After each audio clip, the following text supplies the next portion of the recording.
Como é se encontrar consigo mesma? No dia 2 de janeiro de 2021, eu li o laudo da biópsia com meu marido e entendi que eu tinha ali um desafio pela frente. Diante disso, medo, angústia, ambiguidade, eu me perguntava: será que essa doença vai me matar? E aí, ao mesmo tempo, eu pensava: não vai. E ao mesmo tempo, será?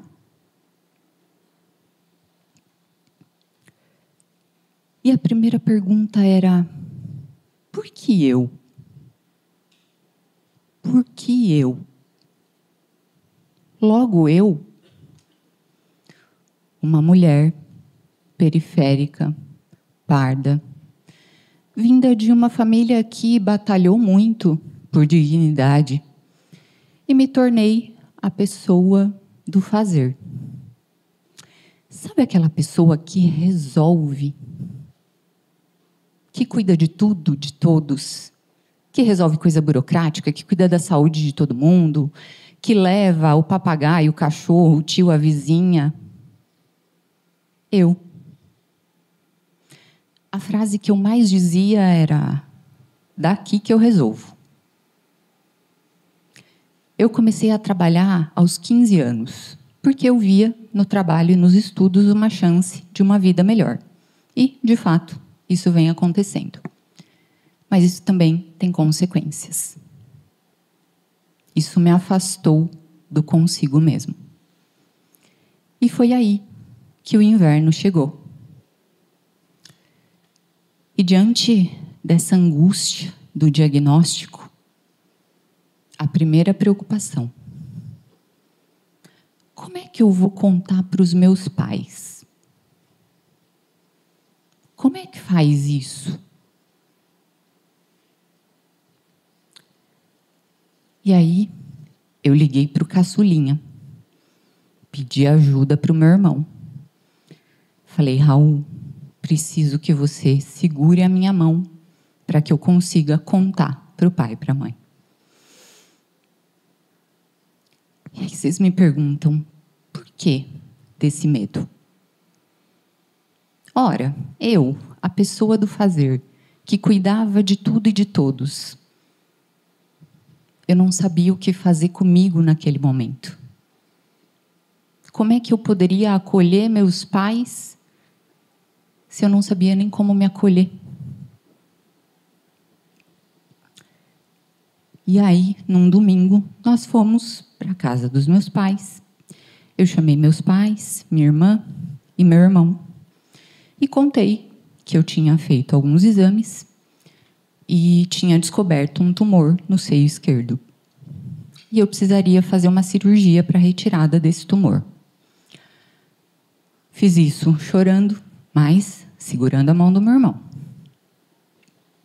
E acho que correu tudo bem. Pelo menos naquele momento ninguém desmaiou, passou mal, então acho que estava tudo certo. Depois disso, eu comecei a pensar na cirurgia. Nós estávamos no meio da pandemia, no auge da crise dos hospitais.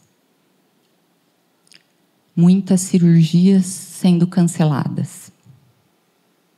Oxigênio faltando no hospital. E aí eu me perguntava: meu Deus, será que a minha cirurgia vai acontecer? E eu também me perguntava: e se minha cirurgia acontecer? E se eu precisar de oxigênio? Será que o hospital vai ter oxigênio?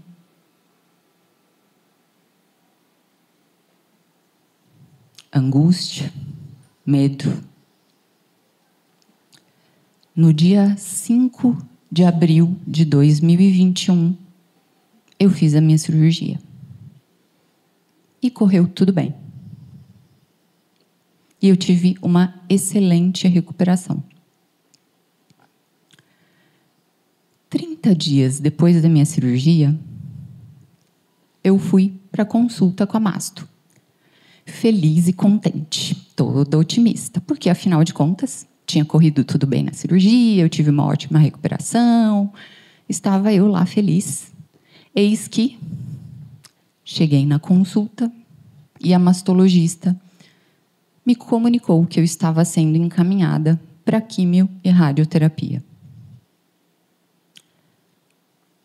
Sabe aquela sensação de você estar caindo, só caindo, caindo, sem saber onde é que estava o chão? Era essa sensação. Depois que ela me disse isso, eu pouco me lembro das coisas que ela falou durante a consulta. Mas uma frase eu me lembro. Ela me disse: seu cabelo vai cair, mas cabelo cresce de novo. Logo para mim, psicóloga e psicanalista, que tem como premissa a escuta e o acolhimento. Não pude ser acolhida naquele momento. Eu saí de lá, sem chão. Contei para minha família do encaminhamento e acho que estava todo mundo meio perdido, sem saber o que dizer ou o que pensar. Mas a gente sabia que tinha um ao outro. Então, seguimos. Se fez presente o inverno mais frio que eu já vivi. Nesse momento, começaram as preocupações com o processo de quimioterapia. Nós, no meio da pandemia, não tínhamos vacina ainda. O principal fator de risco de morte da Covid era a queda da imunidade. E, por coincidência, o principal efeito da quimioterapia. E eu ficava pensando, como é que vai ser isso? Como é que eu faço para me cuidar? Como é que se passa por isso?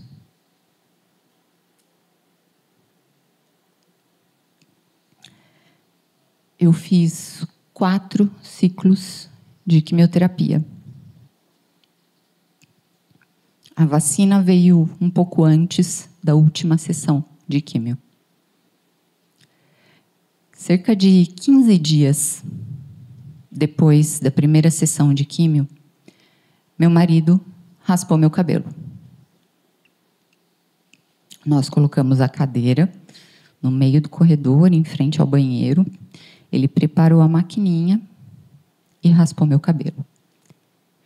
E muita gente me pergunta sobre esse momento.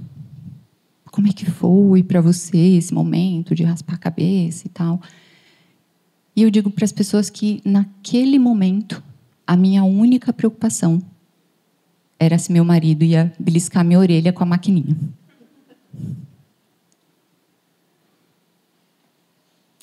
O desafio veio depois. Eu perdi cerca de 6 a 7 quilos ao longo do processo de quimioterapia. Eu estava careca, apesar de ter usado peruca ao longo dessa etapa do tratamento, mas eu estava muito debilitada, vulnerável em todos os sentidos. Eu não conseguia me ver. Foram 6 meses sem me olhar no espelho. Sempre que eu passava em frente ao espelho, eu desviava o olhar. Doía me ver daquele jeito.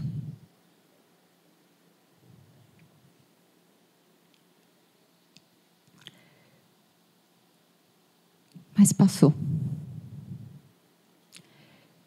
Esse inverno se fez presente como uma oportunidade de eu me reencontrar comigo.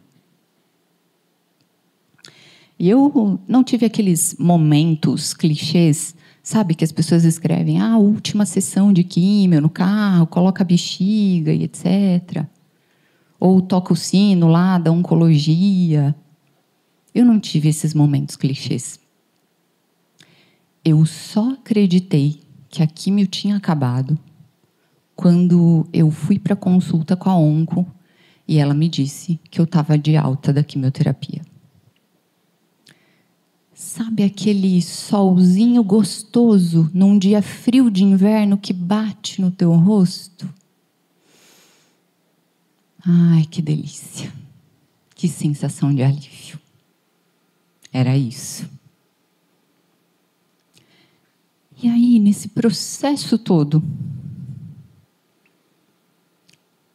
a gente se pergunta, como é que tudo isso aconteceu? Como é que isso foi possível? Como é que eu passei por isso? E aí a primeira coisa que vem na minha cabeça é o amor.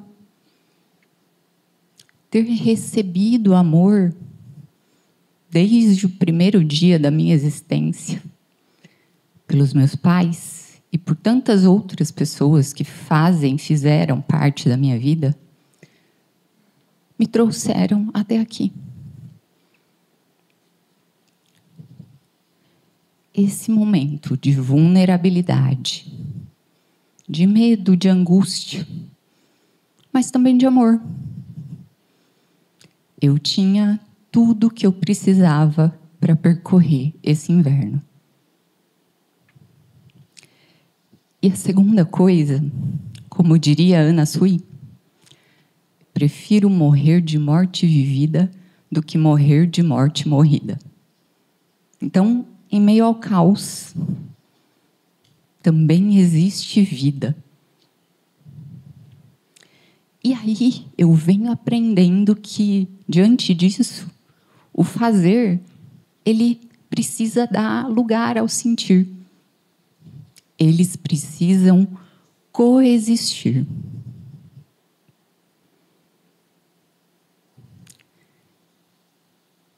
E uma pergunta que vem sempre à minha cabeça. Qual é o sentido da vida? Qual é o sentido da vida? Qual é o sentido da vida? Muito obrigada.